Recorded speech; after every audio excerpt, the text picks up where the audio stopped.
കഴിഞ്ഞ ദിവസമാണ് രാഹുൽ ഗാന്ധി കേരളം സന്ദർശിച്ചത്. അദ്ദേഹം കേരളം സന്ദർശിച്ചപ്പോൾ അദ്ദേഹം ഒരു കാര്യം വ്യക്തമാക്കിയിരുന്നു. അടുത്തതായി കേരളത്തിന് ഒരു വനിതാ മുഖ്യമന്ത്രി വേണമെന്നുള്ളത്.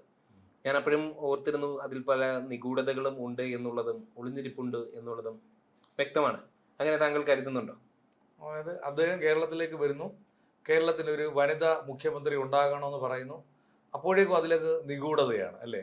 എന്തായിരിക്കും നിഗൂഢത എന്ന് എനിക്ക് മനസ്സിലാവുന്നില്ല. നിഗൂഢത എന്ന് പറയുന്നത് നമുക്കറിയാം, സ്വാഭാവികമായിട്ടും കോൺഗ്രസ് ക്യാമ്പിൽ നിന്ന് മത്സരിക്കുന്ന വനിതകൾ എന്ന് പറയുന്നത് ബിന്ദു കൃഷ്ണയാണ്. പിന്നെ യു ഡി മെയിൻ താരം ബിന്ദു കൃഷ്ണ, ഷാനിമോൾ ഉസ്മാനുണ്ട്. അതോടൊപ്പം തന്നെ പിന്നെ ഫാത്തിമ തഹ്ലിയൊക്കെ ലീഗുമായിട്ട് ബന്ധപ്പെട്ടാണ്. അതെ, ഇവരെ ആരെയും മുഖ്യമന്ത്രി സ്ഥാനത്തേക്ക് ഉയർത്തുമെന്ന് താങ്കൾക്ക് തോന്നുന്നുണ്ടോ? അവരെ ആരെയും മുഖ്യമന്ത്രി സ്ഥാനത്തേക്ക് ഇപ്പൊ കൊണ്ടുവരാൻ പറ്റുമെന്ന് തോന്നുന്നില്ല. കാരണം അതിനേക്കാൾ സീനിയർ ആയിട്ടുള്ള പലരുണ്ട്. അപ്പൊ വനിതകൾ ആരുമില്ല. അപ്പോ ശരിക്കും പക്ഷെ ചിലപ്പോ അതൊരു തീരുമാനമാണെങ്കിലോ, ചിലപ്പോ ബിന്ദു കൃഷ്ണ കൊല്ലത്ത് നിന്ന് ജയിച്ചു വരുവാണെന്നുണ്ടെങ്കിൽ ഒരിക്കലും അത് സാധ്യതയില്ലാത്ത കാര്യമാണ്. കേരളത്തിന്റെ മുഖ്യമന്ത്രിയായിട്ട് ബിന്ദു കൃഷ്ണ ആണെന്ന് തീരുമാനിച്ചാൽ എന്താ പ്രശ്നം? ഒരിക്കലും അത് സാധ്യമല്ല. ശരിക്കും രാഹുൽ ഗാന്ധി ഉദ്ദേശിച്ചത് എന്ന് വെച്ച് കഴിഞ്ഞാല്, നമുക്കറിയാം ഇപ്പൊ അവർക്ക് ഭരണമുള്ളത് കർണാടകയാണ്, പിന്നെ തെലങ്കാനയാണ്. അത് രണ്ടും ഏത് നേരവും നഷ്ടപ്പെടാവുന്ന സംസ്ഥാനമാണ്. ഒരു ഷുവർ അസറ്റ് അല്ല. പക്ഷേ നമ്മള് വയനാട് എന്ന് പറയുന്നത് അദ്ദേഹത്തെ സംബന്ധിച്ചിടത്തോളം ഷുവർ സീറ്റാണ്. മുസ്ലിം ലീഗിനെ ഉപയോഗിച്ചുകൊണ്ട് ജയിക്കാൻ കഴിയുന്ന ഷുവർ സീറ്റാണ്. അദ്ദേഹം വയനാട്ടിൽ നിന്ന് പാർലമെന്റിലേക്ക് മത്സരിക്കുകയും പിന്നീട് പ്രിയങ്ക ഗാന്ധിയെ മുഖ്യമന്ത്രി ആക്കുകയും ചെയ്തുകൂടാതെ ഇല്ലല്ലോ. അങ്ങനെ ആക്കിയിട്ടുണ്ടെന്നുണ്ടെങ്കിൽ മുമ്പ് ഇന്ത്യ എങ്ങനെയാണോ അവർ ഭരിച്ചിരുന്നത്, അതുപോലെ ഇനിയിപ്പോ കേരളം ആ ഒരു പാറ്റേണിലേക്ക് വരുത്താൻ കഴിയും. കാരണം ഇന്ത്യയെ ആ ഒരു പാറ്റേണിലേക്ക് വരുത്താൻ ഈ അടുത്തെങ്ങും കഴിയുമെന്ന് തോന്നുന്നില്ല, അല്ലെ? അപ്പോൾ അങ്ങനെ കേരളത്തെ ആ ഒരു പാറ്റേണിലേക്ക് പണ്ട് എങ്ങനെയാണോ ഇന്ത്യയെ ഭരിച്ചിരുന്നത്, ആ ഒരു പാറ്റേണിലേക്ക് പ്രിയങ്ക ഗാന്ധി മുഖ്യമന്ത്രി ആവുകയും രാഹുൽ വയനാട്ടിൽ നിന്ന് എം പി ആവുകയും ചെയ്യുന്ന ഒരു പശ്ചാത്തലമായിരിക്കും അദ്ദേഹം ഉദ്ദേശിച്ചത്. രാഹുൽ ഗാന്ധി ഡൽഹിയിൽ നിന്നാലും എവിടെ നിന്നാലും ഇപ്പൊ ജയിക്കത്തില്ലേ? അമേഠിയിലൊക്കെ അദ്ദേഹം മുമ്പ് പരാജയപ്പെട്ടായിരുന്നേ, പിന്നീട് വിജയിച്ചില്ലേ? അവിടെ തന്നെ വിജയം കാട്ടിയില്ലേ, തിരിച്ചു പിടിച്ചില്ലേ? വെറും 100 സീറ്റിൽ താഴെ ഉണ്ടായിരുന്ന പിന്നെ യു പി എ സർക്കാർ, പിന്നെ സഖ്യകക്ഷി അദ്ദേഹം ഇപ്പം 200-ൽ പരം സീറ്റിൽ കൊണ്ടെത്തിച്ചില്ലേ? അതിനുശേഷം നടന്നിട്ടുള്ള തെരഞ്ഞെടുപ്പിലോ ഹരിയാനയിൽ നിയമസഭയുടെ കാര്യം, പാർലമെന്റിന്റെ കാര്യം ഞാൻ അതാ ഞാൻ പറഞ്ഞു. അതിനുശേഷം നടന്നിട്ടുള്ള തെരഞ്ഞെടുപ്പിലോ ജോഡോ യാത്ര നടത്തിയതും അതോടൊപ്പം തന്നെ വോട്ട് ചോരി യാത്ര നടത്തിയതും, അതിന്റെ ബീഹാറിൽ എന്തായി, ഹരിയാനയിൽ എന്തായി, ജാർഖണ്ഡിൽ എന്തായി, ഡൽഹി അടക്കം നമ്മൾ കണ്ടിട്ടുള്ളതല്ലേ. അപ്പോ യഥാർത്ഥത്തിൽ അദ്ദേഹത്തിന് തന്നെ നല്ല ബോധ്യമുണ്ട്. അപ്പൊ കേരളത്തിന്റെ മുഖ്യമന്ത്രിയായിട്ട് പിന്നെ അർജുൻ പറയുന്നത് പ്രിയങ്ക ഗാന്ധി വരുമെന്നാണല്ലേ? പ്രിയങ്ക ഗാന്ധി വരാനായിട്ടായിരിക്കണം അദ്ദേഹം അങ്ങനെ ഒരു നിഗൂഢമായിട്ടുള്ള ഒരു ലക്ഷ്യം മുന്നിൽ കണ്ട്. അതിന് കേരളത്തിലുള്ള കോൺഗ്രസ് പ്രവർത്തകർ സമ്മതിക്കുമോ? കോൺഗ്രസ് പ്രവർത്തകർ സമ്മതിക്കുമോ ഇല്ലയോ എന്നുള്ളതാണ് നമ്മൾ കണ്ടറിയേണ്ടത്. കാരണം നമ്മുടെ വി ഡി സതീശനൊക്കെ ഒരു അവസ്ഥ നമ്മളൊന്ന് ആലോചിച്ച് നോക്കി. വി ഡി സതീശൻ മാത്രമാണോ? രമേശ് ചെന്നിത്തല കിടക്കില്ലേ കടല് പോലെ നേതാക്കൾ. അതെ, അവരുടെയൊക്കെ അവസ്ഥ. ചെറുപ്പക്കാരടക്കമുള്ള ഷാഫി പറമ്പിൽ പെട്ടെന്ന് അങ്ങനെ ഒരു തീരുമാനം രാഹുൽ ഗാന്ധി സ്വീകരിച്ചിട്ടുണ്ട് എന്നുണ്ടെങ്കിൽ നമ്മുടെ നേതാക്കന്മാരുടെ എല്ലാം അവസ്ഥ ഉണ്ടാവും. തമാശക്ക് പറഞ്ഞതാവൂ അത്? അദ്ദേഹം അങ്ങനെ തമാശയാണെന്നുണ്ടെങ്കിൽ അദ്ദേഹത്തിന്റെ ജീവിതം തന്നെ ഒരു തമാശയല്ലേ? വളരെ സീനിയറായ ഷാനിമോൾ ഉസ്മാനെ കാണണമെന്നാണെങ്കിലും വേറൊരു കാര്യമുണ്ട്. ഒരു മുസ്ലിം പ്രാതിനിധ്യമായി കേരളത്തിൽ CS മുഹമ്മദ് കോയയ്ക്ക് ശേഷം ഒരു വനിതാ മുഖ്യമന്ത്രി എന്നുള്ള രീതിയിൽ അത് ഒരു മുസ്ലിം അങ്ങനെ ചിന്തിച്ചാണെങ്കിലോ അത് ഒരിക്കലും നടപ്പാക്കുമെന്ന് എനിക്ക് തോന്നുന്നില്ല. ഒരിക്കലും മുഖ്യമന്ത്രി കസേര എന്നുള്ളത് അല്ലെങ്കിൽ കോൺഗ്രസ് ലീഗിന് വിട്ടുകൊടുക്കുമെന്ന് താങ്കൾക്ക് തോന്നുന്നുണ്ടോ? ഷാനിമോൾ ഉസ്മാന്റെ കാര്യം ഞാൻ പറഞ്ഞു. അല്ല, ഷാനിമോൾ ഉസ്മാൻ ആയിരുന്നാലും ഞാൻ പറയുന്നത് ഇപ്പോ നമ്മൾ പറഞ്ഞല്ലോ, കഴിഞ്ഞ ദിവസം നമ്മൾ ആ സമസ്തയുടെ പ്രസ്താവനയൊക്കെ കേട്ടല്ലോ. പ്രസ്താവനകൾ അവിടെ നിൽക്കട്ടെ, അതൊക്കെ അവിടെ നിൽക്കട്ടെ അർജുൻ. ഞാൻ ചോദിക്കുന്നതല്ല.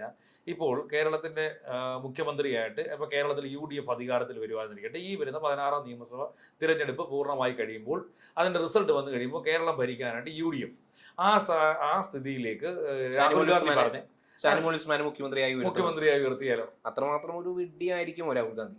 അപ്പൊ അവര് പിന്നെ ഷാനിമോൾ ഉസ്മാൻ അത്രയ്ക്ക് മോശമാണ്? അല്ല, ഞാൻ അങ്ങനെയല്ല ഞാൻ പറഞ്ഞു വരുന്നത്. ഈ പറയുന്ന ഷാനിമോൾ ഉസ്മാന് വേണ്ടിയിട്ടോ അല്ലെങ്കിൽ ഫാത്തിമ തഹ്ലിക്ക് വേണ്ടിയിട്ടോ ബിന്ദു കൃഷ്ണയ്ക്ക് മുസ്ലിം ലീഗിനെയാണ് UDF എന്നുള്ള ഒരു ഘടകം ഉയർത്തി വെക്കാം.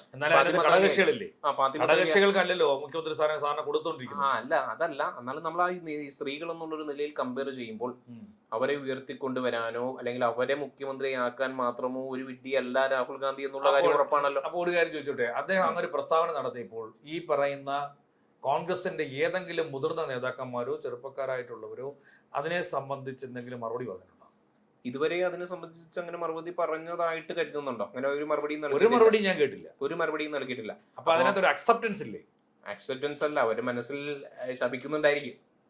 അവർ മനസ്സിൽ യഥാർത്ഥത്തിൽ ശപിക്കുന്നുണ്ടായിരിക്കും. കാരണം ഇനി ഇതെല്ലാം കഴിഞ്ഞിട്ട് പ്രിയങ്ക ഗാന്ധി ഇവിടെ കൊണ്ട് എഴുന്നള്ളിക്കാനാണോ എന്ന് ശപിക്കുന്നുണ്ടായിരിക്കും.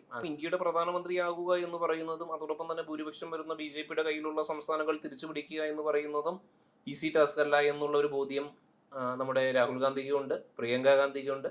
അത് ഉറപ്പല്ലേ? അപ്പൊ ഏതായിരുന്നാലും അഭിപ്രായ സർവേയുടെ കാര്യത്തിൽ നോക്കുകയാണെങ്കിൽ ഇന്ത്യ ഒട്ടാകെ കോൺഗ്രസിന്റെ കയ്യിലിരിക്കുന്ന സീറ്റുകൾ കൂടി, അതായത് നിയമസഭാ സീറ്റുകൾ കൂടി നഷ്ടപ്പെടുമെന്നാണ് വിലയിരുത്തൽ അല്ലേ? അതെ, അത് സ്വാഭാവികമായിട്ടും ഇനിയിപ്പോ തെലുങ്ക് കർണാടക കോൺഗ്രസിൽ നിന്ന് ഭരണത്തിൽ പോകും, ഭരണത്തിൽ നഷ്ടപ്പെടും. കാരണം അവിടെ അവര് തങ്ങളിൽ തന്നെ ചർച്ചയില്ലാത്തതുകൊണ്ടാവും നമ്മുടെ സിദ്ധറാമയ്യയും DK ശിവകുമാറും തമ്മിൽ. പിന്നെ അത് മാത്രമല്ല, അവിടെ നമ്മുടെ ഈ പറഞ്ഞ പോലെ അവിടെ പ്രിയങ്കയെ കെട്ടിയിറക്കാൻ കഴിയില്ല, മുഖ്യമന്ത്രിയായിട്ട് കർണാടകയിൽ കെട്ടിയിറക്കാൻ കഴിയില്ല. അത് പറ്റത്തില്ല. കാരണം DK ശിവകുമാറോ അതോടൊപ്പം തന്നെ സിദ്ധറാമയ്യ DK ആവാൻ പോലും സമ്മതിക്കില്ല. ഇല്ല, അതുപോലും സമ്മതിക്കില്ല. അപ്പൊ പ്രിയങ്ക ഗാന്ധി കൊണ്ടുവന്നിട്ടുണ്ടെന്നുണ്ടെങ്കിൽ രാഹുൽ ഗാന്ധിക്ക് മുന്നിൽ ഒന്ന് കണ്ണുരുട്ടിയിട്ടുണ്ടെന്നുണ്ടെങ്കിൽ രാഹുൽ ഗാന്ധി പതറിപ്പോകുന്ന അവസ്ഥയിലേക്ക് കാര്യങ്ങൾ എത്തും. കാരണം അവിടുത്തെ നേതാക്കന്മാർ അത്രമാത്രം ശക്തരാണ്, അത്രമാത്രം കരുത്തരാണ്. അപ്പൊ ഇപ്പൊ കുറെ കൂടി ദുർബലരായ കേരളത്തിൽ വേണമെന്നുണ്ടെങ്കിൽ ഈ സ്വാധീനം നടപ്പിലാക്കാമെന്നായിരിക്കും വളരെ എളുപ്പത്തിൽ നടപ്പാക്കാൻ കഴിയുള്ളൂ. ഇതിനെയൊക്കെ എതിർക്കാൻ ആർക്ക് കഴിയും? KC വേണുഗോപാലിന് കഴിയൂ? പറ്റത്തില്ല. രമേശ് മിണ്ടാതിരിക്കേണ്ടി വരും. പതുങ്ങി ഇരുന്നോളൂ എന്നുള്ള കാര്യം.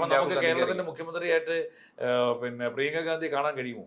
ഇനി വരുന്ന നമുക്കറിയാം, ഒരു സുപ്രധാന ഘട്ടത്തിലായിരുന്നല്ലോ രാഹുൽ ഗാന്ധി വയനാട്ടിലേക്ക് കടന്നെത്തിയത് അല്ലെ? ഒരു സുപ്രധാന ഘട്ടത്തിലായിരുന്നല്ലോ.